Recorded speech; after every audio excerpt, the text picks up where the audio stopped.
I wanted to give you a moment to speak specifically to women about this, because there's so much of this like apologizing and like, I'll just kind of dim it down. And I think this idea of shame, which we talked about before, it comes up for, it's like, oh, I don't want to seem arrogant, or I don't want to like myself too much. Or you said like, be your best friend, right? And I like looking at you didn't say that and go, I know that sounds horrible. You didn't say that. You didn't apologize for saying that. Every little girl should like looking at their reflection. That should be a rite of passage. What do you want to say to women who are constantly like, I like your outfit. It's okay. It's fine. There's so much of that. And I don't think that that's being in our best self. What do you think about that? I think that I would love to tell your female listeners to think about something in a different way, okay? And even guys for that matter. For eons, society has decided what women should do when women should do it, right? Like women at this point should have a job. You should now have a boyfriend. You should have moved out at this point. You should have a child at this point. You should, oh my gosh, you're going to be menopausing soon. So you should be settled in. And now you're a grandmother. You can't date, like all of these things that have been decided for women, which no one has decided for men. Like they do whatever they want, whenever they want, however they want, right? And in fact, it's actually said that, oh my gosh, he's such a confident guy. He lives life on his own terms. But when it comes to a girl, we've been taught that, we should be judged at every moment.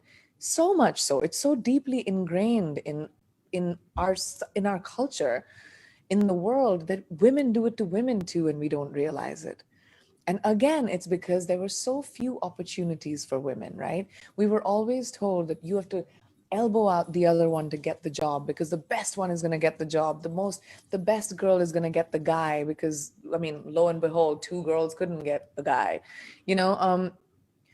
All of those really messed up thoughts that have been subliminally sort of sprinkled and normalized into society, we have to fight that norm. Our generation of girls has to change it so that the next generation doesn't inherit these problems. We create sisterhood, and I'm so excited actually to be with a generation of women that are now creating opportunities for themselves. Like the Me Too movement, for example, was such an great example of the fact that, we gave each other courage. And like that, I think as women, instead of doing the same thing that we've been taught, like, to be the most popular one in the school, you have to step on the shoulders of everyone else. No, we are going to be so successful as a community, as a world, if we support our women and if women give each other, encouragement. So next time you see just another girl trying to do her best and, at her job or at her life, just appreciate her. That's all it takes. Just appreciate her and say, you know what, you did so great today. You look amazing today. That dress is freaking awesome. Just that, it just makes such a difference to create a sense of positivity instead of the negativity that we've been taught that we should have against each other. It's so toxic and noxious. I have to give a lot of credit to my parents' upbringing of me and my brother when it comes to having an inherent sense of self.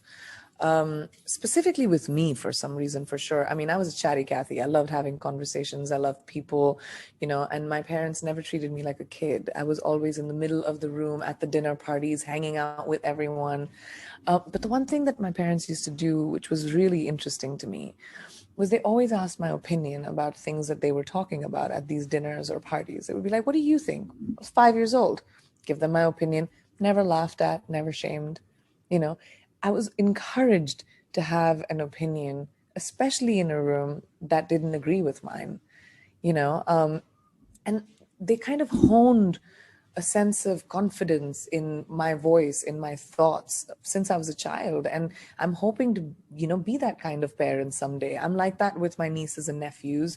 And I really feel like it makes such a difference in a human being as an adult when, as a child, you are sort of told that, you are an individual and your thoughts matter and your dreams matter and your opinion matters, that you're not dumb.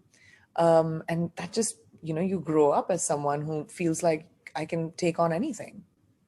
Oh What's my the God. maximum that'll happen? I'll fail. I'll just dust myself off, try again.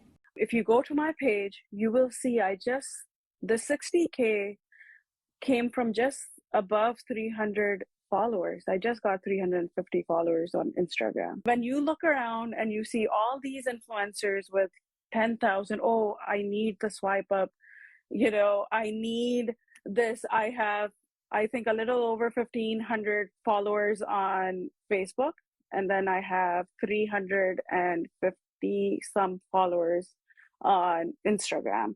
So all these new entrepreneurs, or just don't look anywhere else. This would be my advice to you. Believe in yourself and believe in the power of people. There are such great people around this world. Just start with anything and you can make abundance of love and courage and happiness and just changing the world around you. I never thought it would. I always was like, when I lose the weight and I look perfect, then that's the time to show up in front of the people. Do you have any examples in your life of synchronicity that you could never have planned, where you saw God, you saw the universe, you saw the world meet you with an opportunity because you showed up and didn't figure out the how, but you just showed up in your purpose? Oh my gosh, you're going to make me cry, because it's just like, it's a thing. First of all, I'm blessed because I've had a lot of those moments, so I'm really grateful for that every day. But the biggest moment in my life was actually, and it's going to be, shown on the TV show, but it was when I met my daughters, it was when I met my girls. I was on date night with my husband and it was late and we were planning on getting dessert on the way home, and we pulled over because I saw kind of a little hopping thing in the corner, and it was actually my daughter panhandling with her biological mom at the time. And I wasn't supposed to be there, wasn't supposed to be on that corner. It was 10 o'clock at night in October in Baltimore. And we pulled over and, I just looked in her face and I just knew. I just knew that I needed to help with whatever the next right thing was. And you want to talk about synchronicity. I mean, that was what my life has been with my three girls, just doing the next right thing. And I never thought when I took in a 3-year-old, an 11-year-old, and a 14-year-old that I would, 5 years later be mom to a 9-year-old, an 18-year-old, and a 21-year-old, but here I am. And it has highs and lows because parenting, and I've got teenagers and a 21-year-old, but every single moment is a constant living, breathing, walking reminder of how God shows up. And all you have to do is just open your eyes and be willing to say yes and look for the opportunities because they are around you. My kids are a walking, living, breathing example of resilience that I get to have every day. I couldn't put a price on that. I can't ever make excuses because they exist and they're here, So the show covers a lot of what our journey is like. And it talks about the funny moments of me figuring out parenting, all three at one time. But it's also a beautiful example of what it looks like to see love happen in the most unexpected way. There's a famous saying that really fills my soul when I start to feel imposter syndrome or doubt myself or feel like I don't have what it takes or like I'm not qualified, right? How many times do we feel like we're not qualified? And these famous words say, God doesn't call the qualified, he qualifies the called. And for me, I feel like when we have when we have a knowing in our gut, right? And we can't shake it, right? I feel like that's part of your calling or your purpose in life. And I think we can have multiple of those, but when you have it, for me, I kept feeling this calling, like I was supposed to create this dream, launch this dream. And I was supposed to do whatever I can to shift culture in the beauty industry. I just kept feeling it. I literally wrote 5,000 songs over the years. I stopped touring. I moved to LA. My husband was in New York. It was very hard. We're doing long distance. And my friends, I was 30 at this time. My friends were getting married. And I mean, I was married. My friends were having babies and moving on their lives and buying houses. And I was buying a van and buying like production. And it was just hard for my family around me to understand what are you doing? This isn't working. But I just knew, I just had this feeling. And I kept writing. And finally I wrote Fight Song. And still, even to this day, even then, no one was like, I was 31 at the time. All the labels had rejected me so many times. So no one heard that song and they were like, yo, you're going to be a star. People were just like, that's a good song. But even when I had the fire that you guys hear now and are like, that's invincible, still people didn't believe in me. And I had to prove it again. And I had that song for 2 years sitting there before you guys heard it, because no one would take a chance. And I knew though, and I went and took that song and I played around at living rooms again. I went back to square one. I played Fight Song for house concerts, and I played it in hospitals. I did a lot of charity work too during this whole time. And I saw that it was changing people's lives. And I had Stand By You at the time too. And I just saw that it was like that. Oh, this hoop's so big. I saw that it was changing people's lives and making a real impact. And that is what kept me going. You know, even after all the rejection, I just was like, I don't care, one-on-one, I'm making a difference. And finally, after 2 years of that, someone by chance, and by the way, right before my big break, I had a massive spiritual awakening of surrender, of like, I am holding this dream way too tight. I am gripping it. I am strangling the life out of it. I need it to happen so badly. I'm not even giving it room to breathe. Like the universe might be trying to send me things, and I am so nervous and so scared that I'm pushing them away. And I realized all this. So I just fell to my knees one night and I was like, God, I don't know what else you want from me. I have made the music that I think will heal millions of people. I have driven around the country. I have bled for this. I have done everything. But if it's not meant to be, I accept it. If I'm just supposed to play in hospitals, that's okay. And it was like, I was sobbing. It was horrible. I cried thinking about it, because it was just this feeling of like, okay, maybe my dreams that I've felt for years are not meant to happen. And I just trust you, God.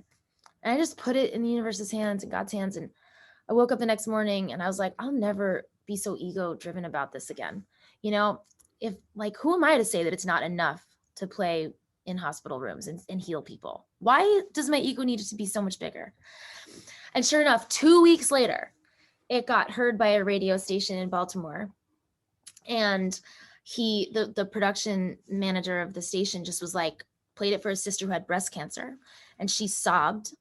And finally it got the like explosion that I knew it could have, from this one man believing it, this one woman who had breast cancer saying to her brother, like, please put that on the radio. Like, that's healing me. Please let other women or other people who have cancer, other people in general, have this power. And it was so beautiful. And within weeks, it Shazammed to #1.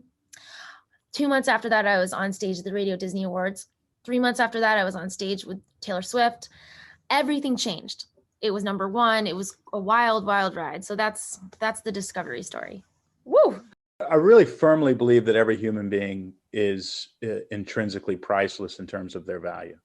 And that's a foundational belief that I have. Even people who make us uncomfortable or who do bad things, I think they had this enormous potential that they were born with to do something really beautiful. Some people get lost for a season and find their way back.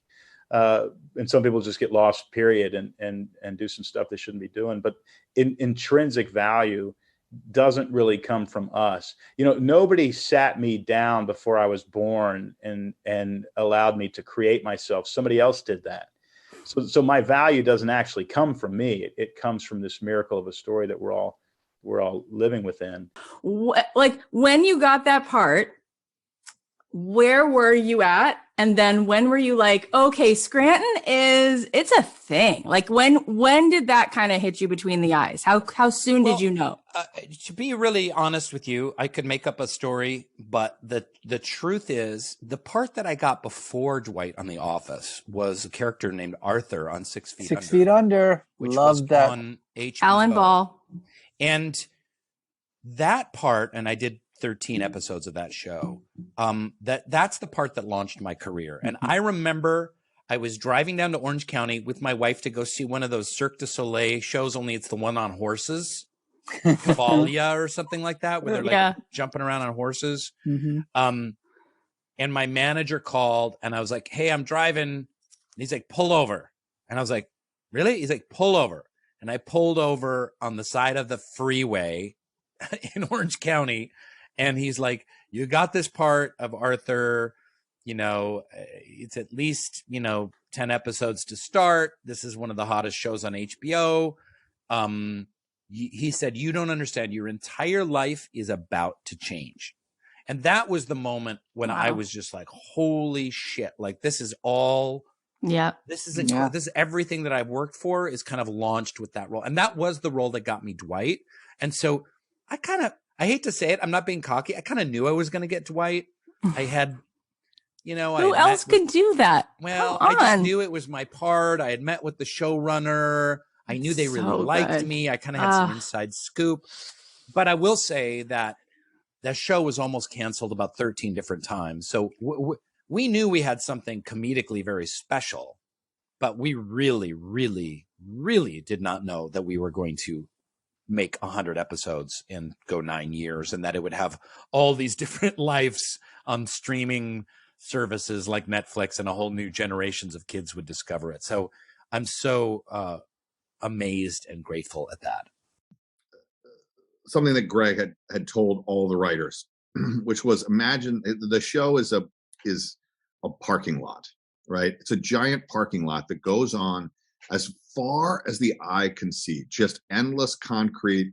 And then there's just rows of parking spots, and maybe the lines are a little faded, but it just keeps going on and on, parking space after parking space. You can't hardly see. And there's some cracks in the concrete. And he said, but then what happens is that out of a couple of the cracks, you just have a little flower that comes out. And he's like, that's what I want us to find. The little bit of beauty in this mundane world. And I went back 2 weeks ago for the first time in a really long time. And they kept asking me, when was the last time you were back? And I can't remember. I think I maybe was in the general area at some point and just kind of drove by and had the feels or whatever. But I went back to the space about a week and a half ago. And I showed up, and that was after talking to everybody, that was one of the things that struck me in the cover of the book, right? Is, Pam's drawing of the building, right? That drawing, because of what it was in the show, and it gives you the feels, and it's kind of this beautiful thing. Michael Scott described it as something beautiful. You get there, when I got there, it's not attractive. And it's on a very, very industrial street. There's welding that happens across the way, and a train that comes by weirdly that seems to go nowhere. And it's a cul-de-sac. There's no ins and outs, and it's all very industrial. It's not attractive, but yet there was a place that beauty was found there for people that were watching, and for the people that experienced it there. And I think that almost becomes a metaphor for the whole show itself. I can't believe that I'm literally crying. I didn't expect that, but I think because we talk about this on the show all the time. I started this show because I want every person to feel like they matter. Like every person deserves to feel seen, whether you live in Missouri and you're just we had a guy who listened to the show. He used to work at a dog food factory, and he wound up making cheesecakes on the side, and he wound up opening a cheesecake shop. And that story just lights my heart up like a Christmas tree, because he deserves to feel happy, right? And that's kind of what every character on the show and the writing and everything about the show was like. Hey, you might think that you just live this mundane life. You might think that it's not LeBron James, it's not Serena, it's not whatever. And yet it really matters. And yes, and you're seen. We get it. We see you. Yes. And that is so fascinating. Maybe your show here was born out of some weird residual in the back of your mind of our show, because the way that I kind of end the book, and how I ended every single interview that I did, was I played them a clip, which was the final words that were ever spoken on The Office. Mm. And it's basically Pam, Jenna Fisher, the character of Pam is basically asked, and I'll paraphrase the first part, basically asked, why did they make a documentary about Dunder Mifflin? She says, I don't know why this was a good subject of a documentary. And she says, but there's beauty in ordinary things. Isn't that kind of the point? And for me, that Greg Daniels wrote those words and that's how the show ended, for me, that was the point. And I think I get talked to all the time about comfort. The show brings people comfort, and trying to get like at the root of that. And I think it's exactly what you just talked about. The building is not beautiful. The people in it don't look. Don't you dare say that. Don't look like they're on the cast of Friends. But that an ordinary person has beauty and value. And I think that's why when people are going through a hard time, even though on its surface, snarky things are said, inappropriate things are said, bad behavior is done, chili is spilled on the floor, like all of this ridiculousness. But at its heart, these are people that care about each other and the show is trying to search for beauty within these ordinary people who work at. So many times I talk to women who listen to this show and they don't feel that they can receive it because it's beyond their upper limit or whatever you want to call it. And you had the courage to say, all right, God, let's go. Next level. Let's go. Game on. How did you do that? You're from this small little town and you're like, okay, Oprah, okay, Food Net, okay, I'm on the cover of it. That's not a small thing. Every single day you open your eyes, it is this. It is a blank piece of paper. Every single day you open your eyes, it's just like your favorite notebook or the first time you filled your favorite lunchbox. You get to fill that paper or that box with anything you want. Wow. You get to paint it with any colors you like. You're never dead until you're dead. Live while you're living. Take a bite out of life itself. Please. If you wake up and your eyes open, every single day is a clean piece of paper. And it's as brave and as big and as colorful as you can make it. It's anything you want to put on that piece of paper. Wow. That's what happens that day. It doesn't matter how old or young you are, what happened to you, or who hurt you. Stop thinking about yourself and what you lost. Think about everybody else in the world and what they lost more than you. Think about what you have instead of what you do not have. Right. You gotta be grateful for what you can still do. If you're breathing, you can still do it. Whatever your it is, and your it can be anything. You always wanted to play the piano. You always wanted to speak Portuguese. I don't care what the it is. If you're breathing, your it is there. It is waiting for you. It is waiting for you as long as you're alive. I want to first, though, since you were talking about college, share a text chain between my daughter and I. Okay. Because it is really profound and it dovetails beautifully to the story that you just told.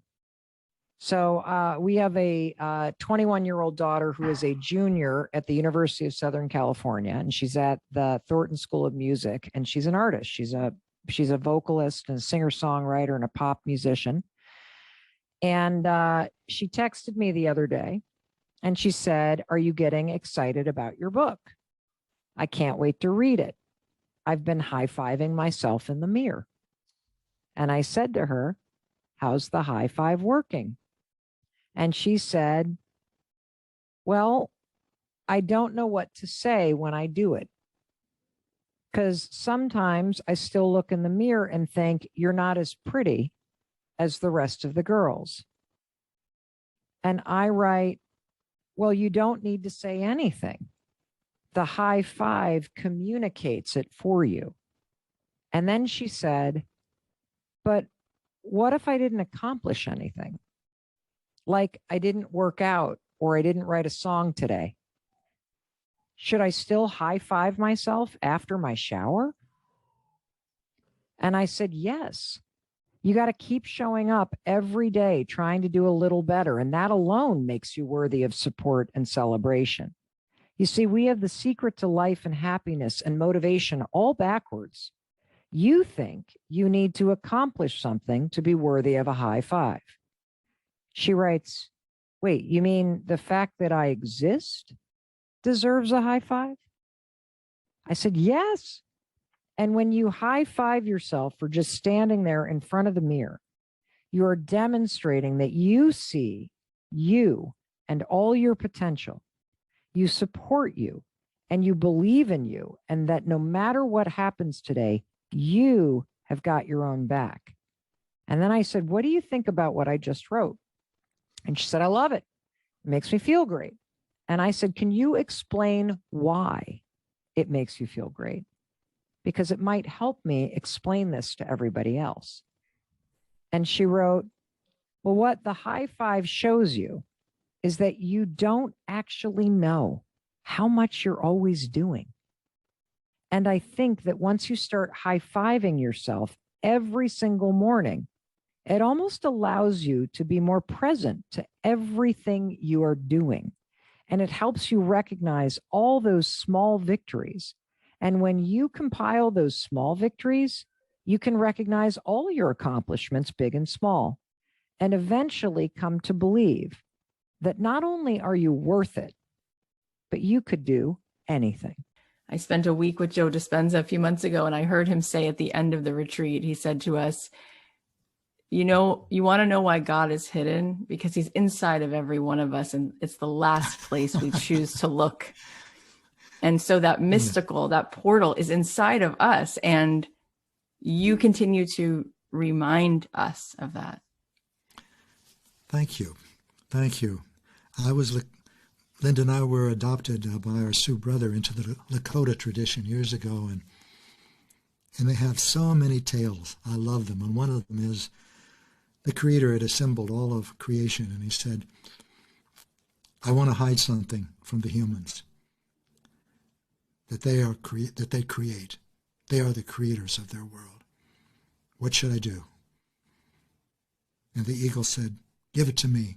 I'll take it to the moon. They'll never find it there. And the Creator said, no, one day they'll go even to the moon and they'll find it. And the bear said, give it to me. I'll take it into the mountains. They'll never find it there. And the Creator said, no, one day they'll tunnel through the mountains and they'll find it. And after so many of the creatures had given their ideas, a mole, Mother Mole, rose to speak, and everyone knew that she was wise because she had no eyes. She looked inward, and she said, put it inside them.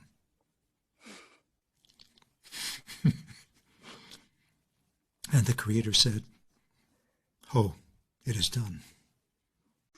One thing that I must always say, that unfortunately we have genocide even as we speak, but never in a history of mankind such a scientific and systematic annihilation of people existed.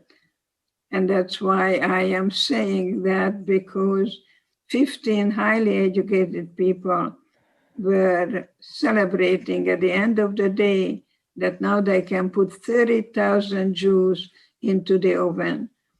So I am part of that final solution of Eichmann. But I can also tell you that I'm very proud of my ancestors because they were slaves. They were not having a good life. And then it took them more than 40 years to walk on the desert, and they never gave up. So that's the blood you and I carry, that we never give up. And here you are, my colleague telling people, many people can do what you can do, but not the way you can do it. You're one of a kind, and you are doing your calling. And I do too. It's not a job, and we are going to die very happy, not asking what the world has given us, but in what way we could unite people and continue the dialogue so we can, unfortunately, form a human family so we can finally survive on this planet.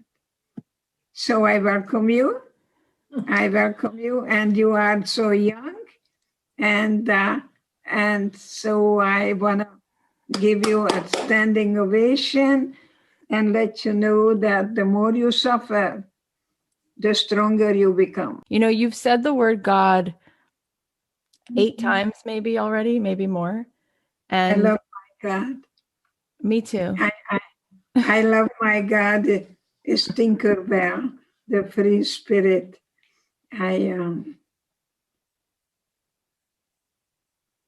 People tell me, where was God in Auschwitz? Right. That's what I was going to ask you, because it's so easy for people to say, no way, no way. So how do you have that? God was with me, changing the hatred into pity, feeling sorry for the gods, that they were wearing that uniform, throwing children in a gas chamber. So I can call Auschwitz what you call many things an opportunity. It was an opportunity for an opportunity to develop. That happiness doesn't come from the outside, that no one makes me happy. I developed my inner resources, and the more I suffered, the stronger I became. You turn tragedy into an opportunity, into a victory. If I would hate, I would still be a prisoner. Why give Hitler another inch? So opportunity for an opportunity, not recovery, but discovery that I have strength, whether I'm going to respond or react. When you react, you don't think. I tell children to take that movie called The Karate Kid, because the best power is brain power. Yeah. So what you think, you create. That's very important, and that's what you're saying. And anger, while you are angry, you're bankrupt because you allowed somebody to get to you. Okay. The third regret is I wish I'd had the courage to express my feelings. So what did you hear? What do you remember about that? Well, this is the one that affected me the most, because at that time I had some pretty big walls up around myself, and I was not expressing my own feelings at all. So I really paid attention to this one. And my favorite story from this is with Joseph, who's an elderly man, 91.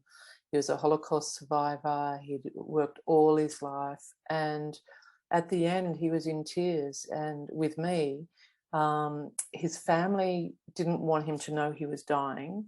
He knew he was dying, and he asked me, am I dying? And I said, yes, Joseph, you are. And his family just kept pretending he wasn't, bringing in massive meals when all he really wanted was, 5 grapes or something like that. And I guess, I don't want to judge anyone, because I don't know how they even survived getting through what they got through.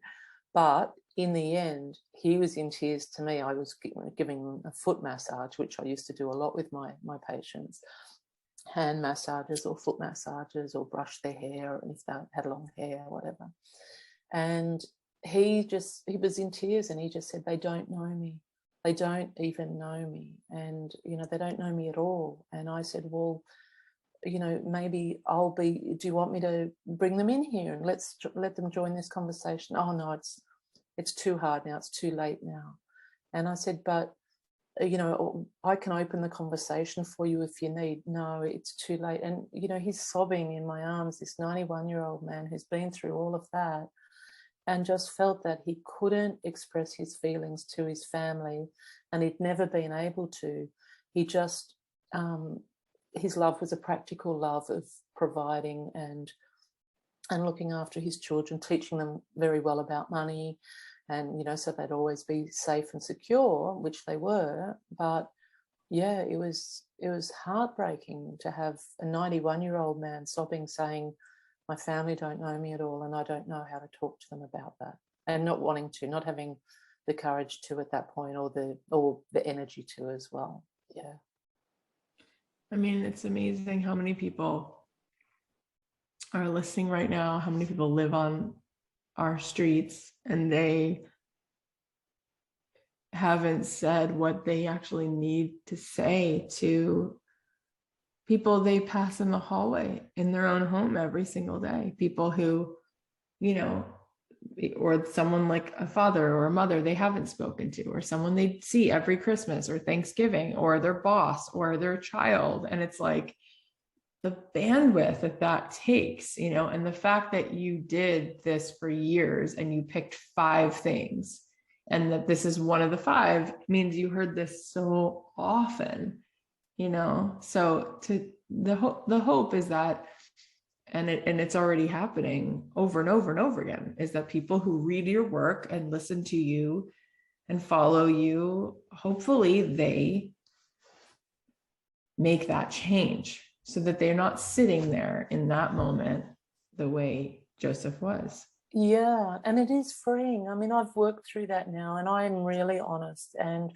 I show my vulnerabilities, and I just say whatever I need to now. And when I think of how much work it was to protect my heart and keep quiet, compared to how flowing and free it is once you break, you know, you chip away at that wall and dismantle it, it's beautiful. It's beautiful just to be human and let people see who you are.